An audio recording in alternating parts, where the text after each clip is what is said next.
What up, though? Welcome back to World Heavyweights Live, WorldSports.com. I'm Easy, joined by Spinmo Rex. What up, though? And we are also joined by NFL Lives and ESPN's one of my favorite NFL analysts to listen to, Mina KIMES.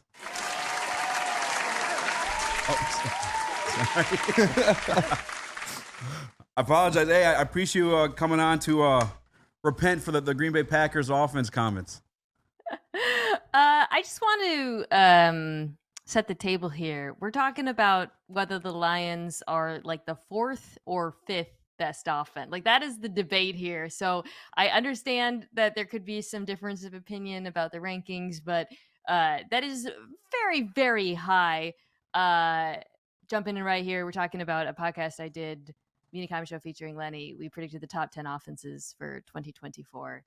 And yeah, the Lions, I think we ended up putting them fourth Yes. or fifth. Mina, we finally have something good to hold on to here in Detroit, so we don't like to take any shots now, but I appreciate you joining us. And one thing you did mention too about the Lions offense and what could take it to the next level is Jameson Williams being that guy in this offense. I have high expectations for him. What are your expectations, and what would he need to do for the Lions to hit that next level?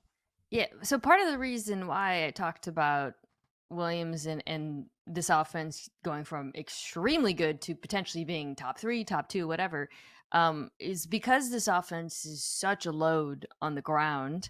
They face a lot of single high coverage. There's opportunities downfield. It's a very efficient offense, but as you guys know, it's not a very explosive one through the air. It's explosive on the ground. But those opportunities exist. And so the point I was making on my podcast, and I think this is true, is Jameson Williams is like the answer to that. It's not a problem, but I would say that opportunity, the prospect that he was in college. He was my favorite wide receiver in that draft. I think he was so unbelievably gifted in school, and obviously he's battled some injuries since then, and suspension and whatnot. But if he can be even 80% of the guy I thought he was coming out of college, to me, that's a massive add for this offense because of how they already threaten defenses and the way that defenses have to play them. I mean, for some of the casual viewers or casual Lions fans that are listening who may think Jared Goff is the second coming of Moses, can you guys speak to this Detroit Lions offense and Ben Johnson and what makes it so special, even before Jameson Williams? Oh my goodness, yeah. I mean, I think Ben Johnson's amazing. I love watching the offense, not just because of how unique it is and all of the creativity, especially on the ground, but I think as a play caller, he has such an incredible touch for sequencing, the way he sets up defenses over the course of a game, the way he figures out the concept that a singular run concept, for example, that works and then just pushes that button over and over and sort of bends defenses into submission, obviously with the help of the best offensive line in football. I think he's really, really talented, and to get him back is a massive, massive coup. I think something that he's done also that is really special is made the most out of the skill players on the roster. Like, Amon-Ra St. Brown and Sam Laporta are fantastic, but I do think if they had ended up with a different offensive coordinator, they wouldn't be the players that they are in Detroit. But I think Johnson has such a fine eye for how to use him with the way he uses personnel groupings and formations so creatively. It's really special. Another weapon that Brad Holmes gave to Ben Johnson over the last year was Jahmyr Gibbs, and that pick didn't settle well with a lot of Lions fans at first, but we saw what he was capable of, and we just did our top 10 running back rankings, and he was in the top 6 of both of our lists. Is that too much, too fast, or like we saw what he can do out there? I really liked Gibbs coming out of college, but I will say this: I thought he ran better between the tackles than I expected in the NFL. And again, obviously he's helped by the aforementioned offensive line, but that was my biggest question. Okay, yes, he's so explosive and he can catch passes and running off tackle, and when he has wide open lanes, he will turn them into explosives. But I thought he ran with a lot more physicality, frankly, than I expected. And he is more of a balanced and complete running back, I think, than maybe it would have seemed just based on his college tape. So testament, or I mean, yeah, that's just really, really, really, really an impressive rookie season. Top 6, I don't know. I'd have to sit back down and think about all the backs, but that doesn't sound crazy to me off the top of my head. I'm glad to hear somebody who covers, I guess, the entire league as a whole say that, because I do feel a bit homerish talking about this Lions team at times, because we've never witnessed this stuff in our lifetimes. I can criticize it. We can talk about the negative stuff if you want. We're really positive thus far. You know? Yeah. Oh, how about the defense? Yeah. I know obviously defense has been a question mark for us. We finally addressed it with some rookies as well as a trade from a guy that's kind of been on a downtrend in his career in Carlton Davis Jr. What do you make of those secondary additions? And could you see that bolster Detroit Lions to a top 15-ish? Respectable? Yeah. Well, yeah, I mean, I think this is already an average defense because the run defense was so phenomenal. It was the pass defense that was the issue, and even if Carlton Davis isn't exactly who he was, Super Bowl season, he's still probably an upgrade for you over what you got last year, which was really ugly. I loved the Arnold pick. Talked about it a lot on NFL Live, my podcast.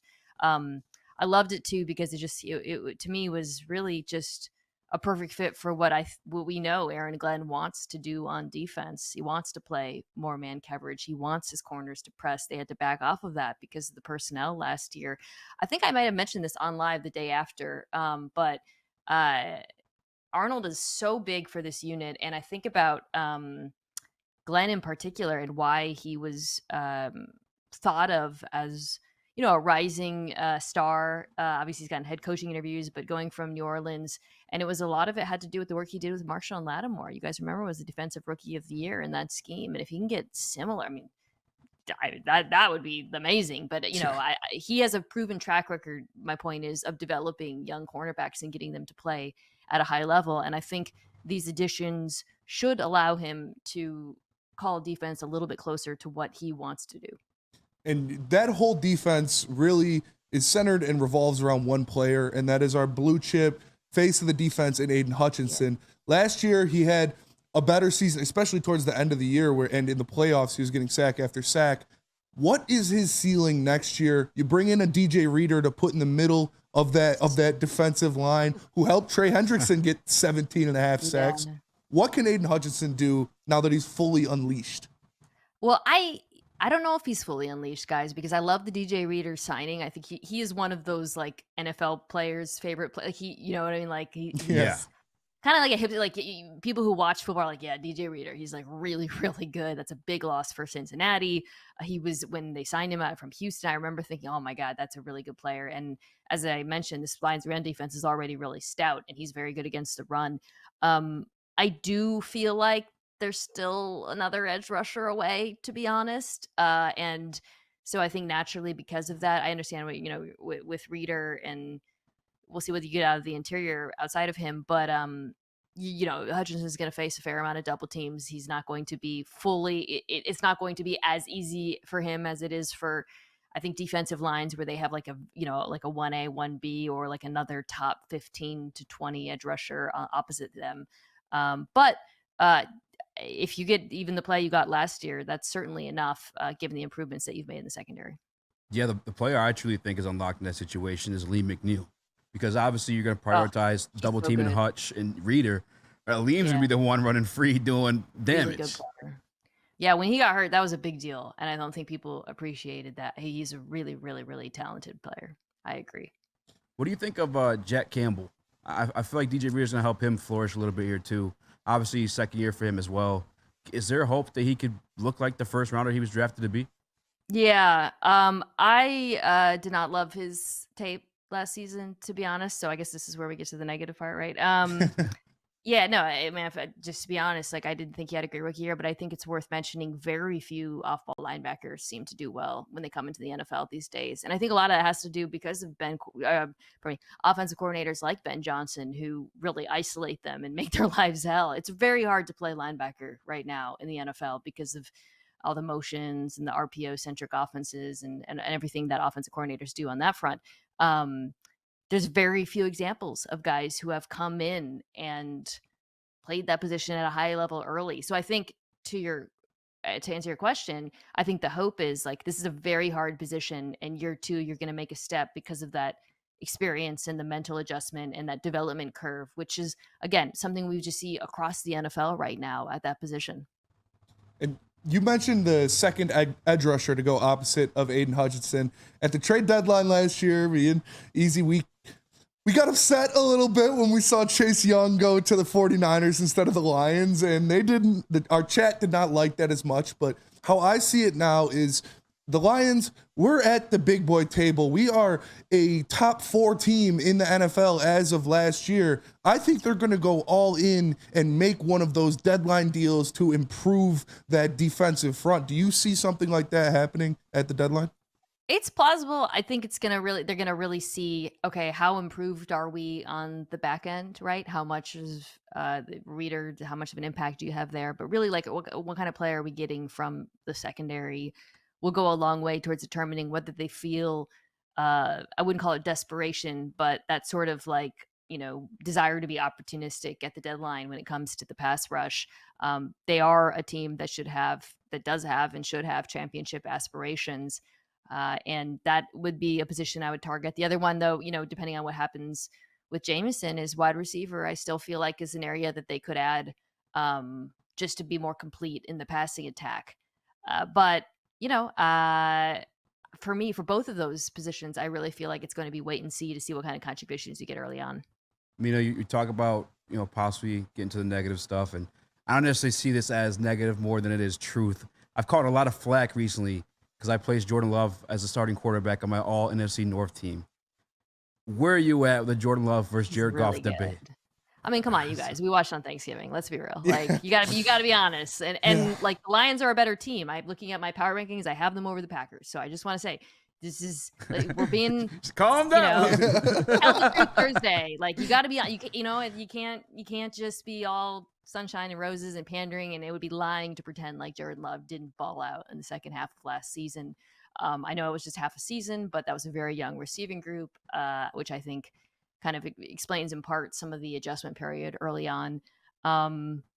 He's to me right now the best quarterback in the division. I think he's one of the best quarterbacks in the NFC, the NFL, and that sucks, right? Because it's like, God damn it, how'd they do it again? That sucks. That's got to be so infuriating as an NFC North fan. Yeah. But the good news for you is you have a ton of other pieces in place that are not only going to be good this year, but are going to be good for a long time. This team was built in the trenches. It was built extremely well, and you have a head coach and GM that appear to be amongst the NFL's best. And, we appreciate you so much for joining us and I know you have a very busy schedule and breaking off some of that time to share with us. Before we let you go, Dan Campbell, he is the face of this team, honestly. He is a media darling. I wanted to know if you had a specific Campbellism that is your favorite or something that he's done out of all of his quotables that you like more than the rest. Two things I love I'll come to mind. I love that he has 2 teacup Yorkies. I saw that photo of him. I was like, yes. Yeah, like whatever, like this is like a green flag. This is a confident man. He is not embarrassed of his 2 tiny dogs that he'll perch on his shoulder. But the other thing is like I mentioned this. I did a top 10 coaches pod, and he finished in the top 10 for both of our rankings. I had Kevin Clark on, and I talked about this a little bit then. It's with a head coach. Sometimes it can be like hard to pinpoint, especially if they're not the play caller. What is he doing? And I think with Campbell, it's very easy because he's obviously established a culture, the way people talk about him. It makes it very obvious the impact that he has on the organization. But something that I really loved last year, the Lions drew some criticism for the aggression. And I know sometimes with people like me who like using analytics, we can be, people are like, you just love everyone who goes for 4th down. That's not true. It's there, it really comes down to like situation, but also I love it when it's obvious that it's the coach not only knows why they're doing it, he sticks to his guns, but he gets organizational buy-in. I think it was after I don't know if it was after, and I don't think it was after the playoff loss. I think it was after the famous did not report game where Ouch. God. It was, I know, sorry, but I think it was Alex Anzalone who wrote a piece or something about it. And he was like, he was like, yeah, we've gotten some criticism for, going for it or going for whatever. And he was like, dude, this is who we are. This is who we've been. This is how we got here. Like, we're not changing now. And I loved that, because what that told me was like, oh, this is not just a coach coming down from on high and saying, oh, I'm going to do this now. It's a coach who has instilled a belief in his process across the entire team. And if that's not leadership, I don't know what is.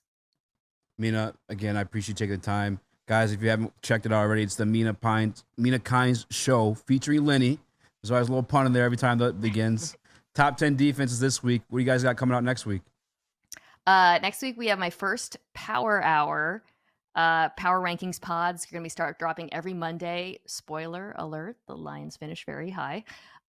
So you can tune in that, Lions fans. And then we start division previews. So we're getting those kicked off. Good chance to learn about teams across the NFL. Mina, appreciate you again. Hopefully get you on during the season. And we'll see you Monday Night Football. Maybe get you on that week. Yeah, thanks so much. Seahawks. Oh, God. Yeah.